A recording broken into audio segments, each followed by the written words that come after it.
Sutrapi here from Nansal's Kitchen, and today I'm going to show you how to make coconut chutney. It's just a simple and a delicious chutney that will go with chapatis, rice, etc. We will start with the ingredients. Here I have tamarind pulp. I'll be using according to taste, somewhere around 1 teaspoon. You can go ahead and use according to your taste. So guys, if you want to know how to make tamarind pulp, you can, or tamarind paste, you can log into my videos where you will get how to make tamarind paste. Or if you don't have tamarind paste at home, just put little bit pieces of tamarind and you can run in the grinder. Then here I have coconut sliced in this way, one medium sized coconut.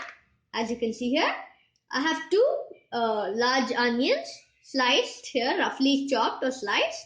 Then this sugar is optional, guys. If you don't like to add, it's fine. I'm using 1 tablespoon or 1 teaspoon of sugar, and salt according to taste, chilies according to taste. Now we will start with the preparations. Take the mixer grinder, add the coconut. We are not going to add any ingredient at first, only coconut, as it's quite difficult to run the coconut. If you mix all the ingredients in starting, they won't get mixed properly. And now we will pulse it. First, all what you've got to do is pulse it. So guys, once you pulse it and you see that it's become into all fine bits, we will be adding some water, which will make our grinding easy. Don't add a lot of water also, as it will become too diluted. Now we will run the mixie again. So guys, once you add water, as I told you, we'll be running the mixer grinder and make it into fine paste. So guys, once you run the mixer, once you make it into fine paste, we'll be removing half the quantity of coconut and then leave the half into the mixer grinder itself. After that, we'll be adding the onions. We'll be adding all the leftover ingredients. Sugar. Sugar is optional. If you don't like the taste of sugar in your chutney, it's fine. You can deny it. Then salt according to your taste. I'll be adding 1 chili.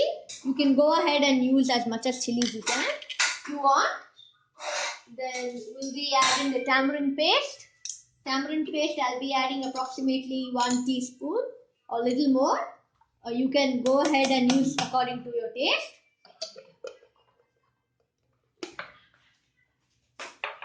Now, again, we will be running the mixer grinder.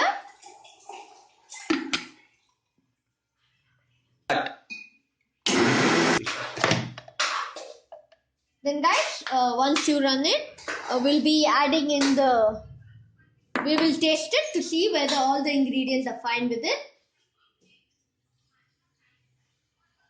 Yum guys, it's tasting really delicious. Now we'll be adding this into the leftover coconut chutney. Mix it well. This is the time. So guys, here we have done with the yummy coconut chutney. As I told you, you can have it with chapatis, parathas, rice, etc. So please guys, don't forget to like and subscribe my videos.